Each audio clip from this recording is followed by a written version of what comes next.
Have you ever wanted to have a nice little bag that you could put little treasures in?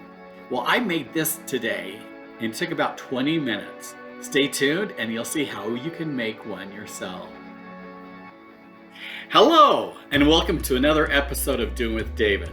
Today we're going to make just a simple pouch where you can put things in.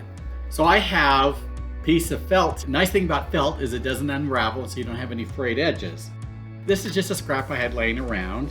Take my ruler and it's approximately 9 by 12 inches. And so I just want to make a little pouch that I can put pencils and other things like that in. I'm just going to show you how to use a simple whip stitch to make this pouch. So I have my ruler here that I use sewing. If you just have a regular ruler, you can use something like that as well. And so I just set my little bar there at 2 inches, and I'm just going to make a little mark here on the edge at 2 inches. And that will show me where I'm going to put this piece up to, right like that. Then I just take some straight pins. I'm going to just pin it in place to hold it.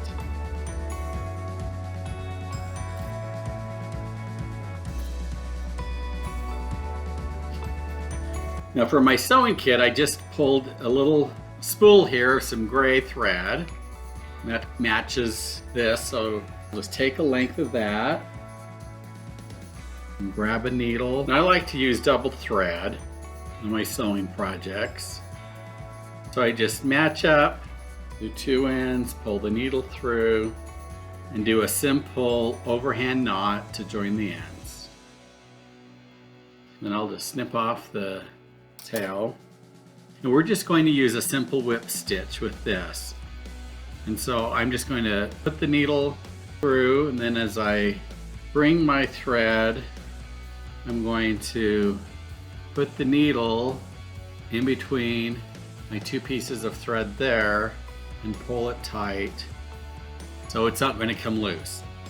And then we're just going to whip it, do a whip stitch around. You just go from underneath up on top about 1/8 of an inch up and down, and you can see that it just will hold that together, and we'll do that all the way down both sides. Then I'll just take and put a simple overhand knot there at the end. And I'll go through one more time for reinforcement. Sometimes here at the bottom of your bags, it has some extra stress. And do another overhand knot.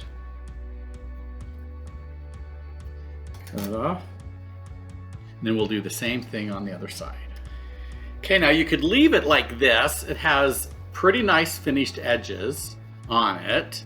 Or, especially if you're using a piece of material that the edges might fray, if you flip it inside out, you're going to poke your corners out, then you do not see your stitches.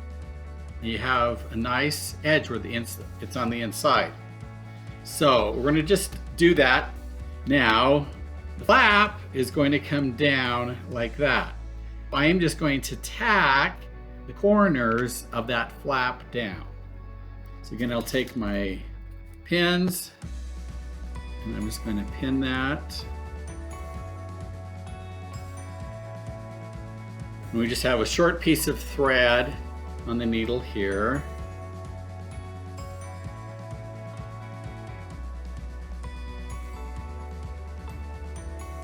We'll tie our knot. And we'll make another one right on top of it. We'll do a third one just to help hold it in place because it's going to probably get a lot of stress. Okay, there we go. So in about 20 minutes, from start to finish, we have the bag done. And you can just open it up. And I have like a 4H pencil here that I can just stick that inside.